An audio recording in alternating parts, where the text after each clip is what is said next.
जय श्री राम। तपस्वी ने कहा, हे राजन सुनो, संसार में उपाय तो बहुत हैं, पर वह कष्ट साध्य हैं, बड़ी कठिनता से बनने में आते हैं, और इस पर भी सिद्ध हो या ना हो, उनकी सफलता निश्चित नहीं है। हाँ, एक उपाय बहुत सहज है, परंतु उसमें भी एक कठिनता है। हे राजन, वह युक्ति तो मेरे हाथ है, पर मेरा जानना तुम्हारे नगर में हो ही नहीं सकता। जब से पैदा हुआ हूँ तब से आज तक मैं किसी के घर अथवा गांव नहीं गया, परंतु यदि नहीं जाता हूँ तो तुम्हारा काम बिगड़ता है। आज ये बड़ा असमंजस आ पड़ा है। यह सुनकर राजा कोमल वाणी से बोला, हे नाथ, वेदों में ऐसी नीति कही है कि बड़े लोग छोटों पर स्नेह करते हैं। पर्वत अपने सिरों पर सदा तृण घास को धारण किए रहते हैं। अगाध समुद्र अपने मस्तक पर फैन को धारण करता है, और धरती अपने सर पर सदा धूलि को धारण किए रहती है।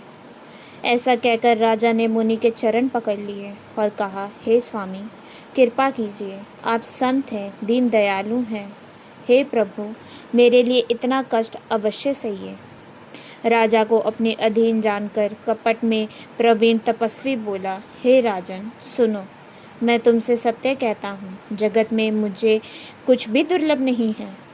मैं तुम्हारा काम अवश्य करूँगा, क्योंकि तुम मन, वाणी और शरीर तीनों से मेरे भक्त हो।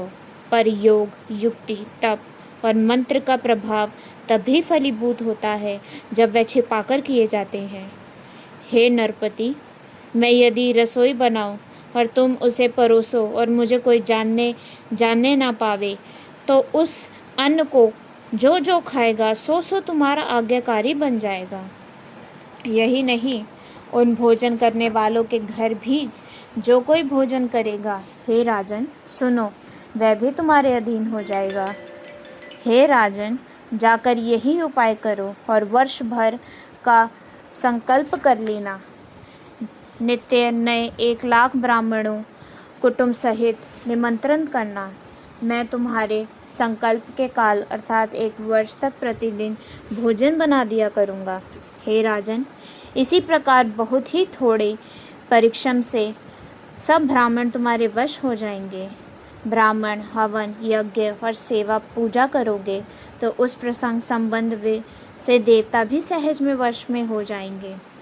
मैं एक और पहचान तुमको देता हूँ कि इस रूप में कभी ना आऊँगा।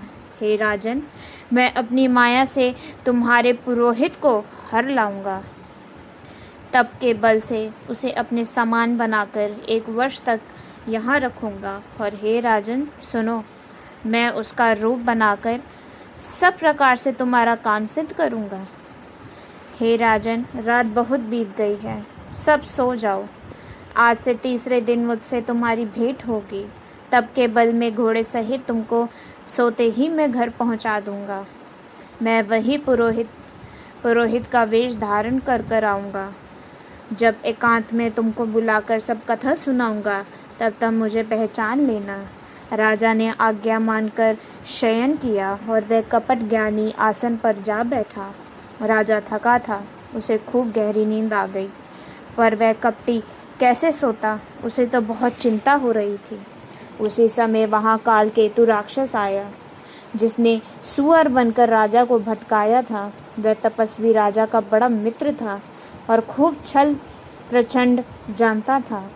उसके 100 पुत्र और 10 भाई थे, जो बड़े ही दुष्ट, किसी से न जीते जानने वाले और देवताओं को दुख देने वाले थे। ब्राह्मणों, संतों और देवताओं को दुखी देखकर राजा ने उन सबको पहले ही युद्ध में मार डाला था। उस दुष्ट ने पिछला वैर याद करके तपस्वी राजा से मिलकर सलाह विचारी और जिस प्रकार शत्रु का नाश हो वही उपाय रचा। भावी वश राजा कुछ भी ना समझ सका। तेजस्वी शत्रु अकेला भी हो तो उसे छोटा नहीं समझना चाहिए। जिसका सिर मात्र बचा था, वह राहु आज तक सूर्य चंद्रमा को दुख देता है। तपस्वी राजा अपने मित्र को देख प्रसन्न हो उठकर मिला और सुखी हुआ। उसने मित्र को सब कथा कह सुनाई।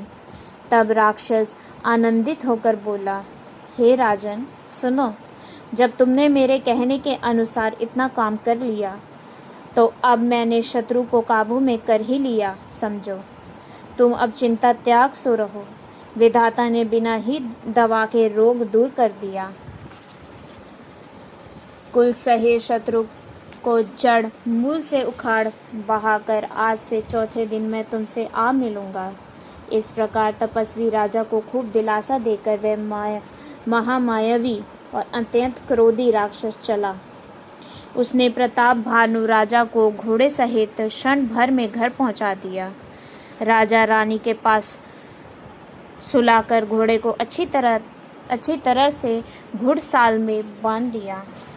फिर वह राजा के पुरोहित को उठा ले गया और माया से उसकी बुद्धि को भ्रम में डालकर उसने पहाड़ की खो में खा रखा। वह आप पुरोहित का रूप बनाकर उसकी सुंदर सेज पर जा लेटा। राजा सबेरा होने से पहले ही जागा और अपना घर देखकर उसने बड़ा ही आश्चर्य माना। मन में मुनि की महिमा का अनुमान करके वह धीरे से उठा, जिसमें रानी ना जान पावे। फिर उसी घोड़े पर चढ़कर वन को चला गया। नगर के किसी भी स्त्री पुरुष ने नहीं जाना। दोपहर बीत जाने पर राजा आया।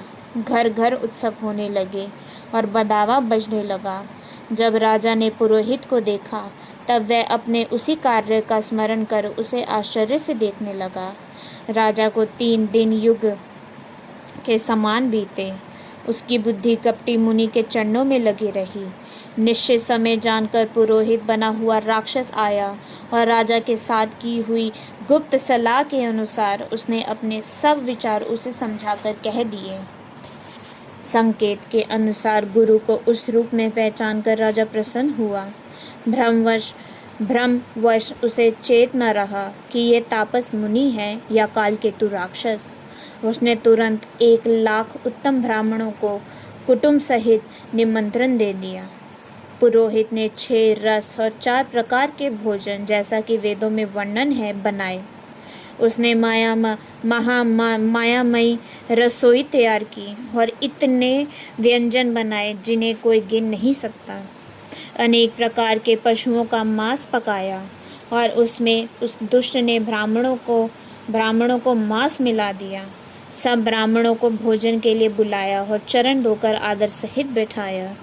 जो ही राजा परोसने लगा उसी काल आकाशवाणी हुई, हे ब्राह्मणों, उठ कर अपने घर जाओ।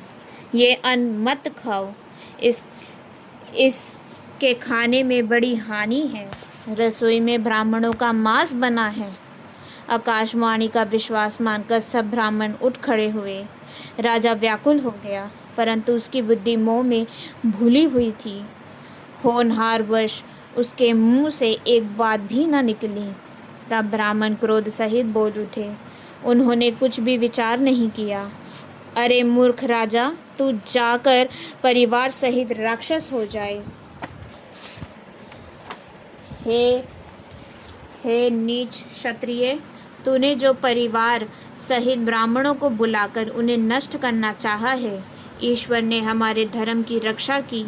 अब तू परिवार सहित नष्ट होगा। 1 वर्ष के भीतर तेरा नाश हो जाए। तेरे कुल में कोई पानी देने वाला तक न रहेगा। शाप सुनकर राजा भय के मारे अत्यंत व्याकुल हो गया। फिर सुंदर आकाशवाणी हुई, हे ब्राह्मणों, तुमने विचार कर शाप नहीं दिया। राजा ने कुछ भी अपराध नहीं किया। आकाशवाणी सुनकर सब ब्राह्मण चकित हो गए। तब राजा वहां गया जहां भोजन बना था। देखो तो वहां न भोजन था न रसोइया ब्राह्मण ही था। तब राजा मन में अपार चिंता करता हुआ लौटा।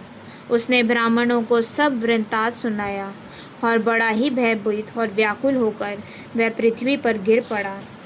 हे राजन, यद्यपि तुम्हारा दोष नहीं है तो भी होनहार नहीं मिटता। ब्राह्मणों का शाप बहुत ही भयानक होता है। ये किसी तरह भी टाले टल नहीं सकता।